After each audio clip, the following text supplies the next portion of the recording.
Somebody from the Bank of America comes up to Rick Perry, and I'll tell you who it is in a second after we watch the tape, and says something very interesting. Let's see if you can see it for yourself. Watch. Bank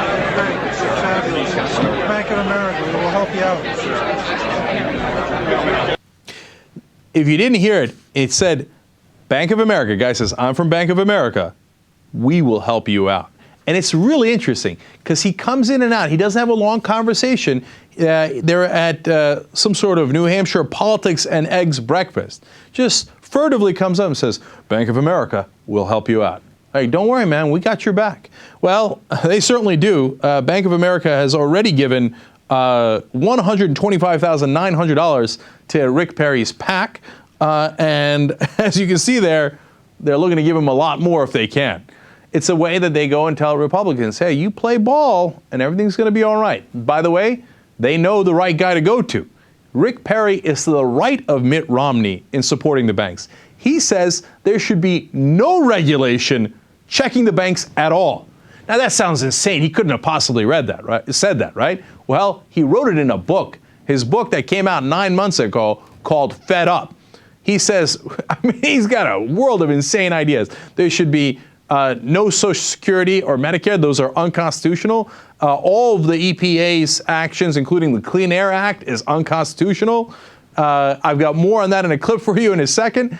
And on top of that, all the banking regulations are unconstitutional. Let the banks take any risk they like. Let them go crazy. And you're surprised Bank of America comes up to him and says, we're on your side. Don't worry. We got your back. That was awesome.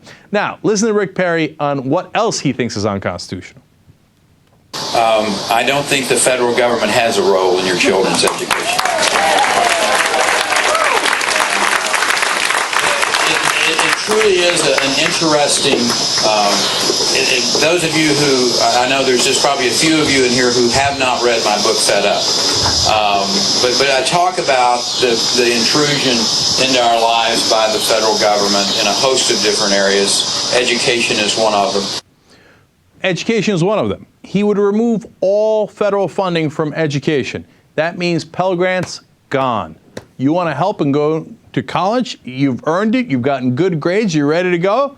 Too bad, man. If you aren't already rich, you're not going to get that help from Rick Perry. If you're already stinking rich, you contribute to Rick Perry. He'll give you all the help you can need. By the way, that guy from Bank of America was James Mahoney, director of public policy for the bank. And then Bank of America, once they got caught, came back and said, oh, no. We weren't saying we were going to give him money or anything like that. We were just saying that if he needed nonpartisan policy help, that we were here for him. Yeah, right, I know. That's how it works, right? So now, he said all these things in the book, and these seem extreme. He's going to stick by him, right? Rick Perry's tough. Maybe not so much. Here is a spokesperson, communications director, Ray Sullivan for Rick Perry. He says, quote, Fed Up is not meant to reflect the governor's current views on how to fix the program. Uh-oh, referring to Social Security and Medicare. Here comes the backpedal. Did we say everything's unconstitutional? They're a week into the campaign, and they just found out that Social Security is massively popular. They're like, really? We didn't see that coming. But, come on. This book, it doesn't really count, does it? Well, let's go to more quotes from Mr. Sullivan. He says, the book is, quote, a look back, not a path forward. He wrote it 9 months ago. So I love this. This is the exact opposite of Obama's famous thing of we don't look back, we only look forward. Rick Perry is, I don't look forward, I only look back. It's a nice polar opposite from Obama. Third quote from his spokesperson. The book does not quote in any way was not written in any way as a 2012 campaign blueprint or manifesto. So please ignore what we're saying in the book. This book was not written 30, 40 years ago. 9 months ago. And you just saw in the clip where he quotes his own book.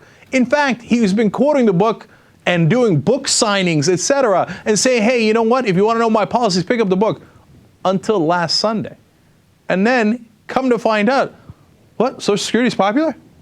Education funding is popular? Even Republicans are in favor of it? I wish somebody had told me that before I wrote the book 9 months ago when I was planning to run for president. Yes, you knucklehead. People actually like these programs, and they don't want your crazy, radical programs to cut all of this. They don't want your anarchy.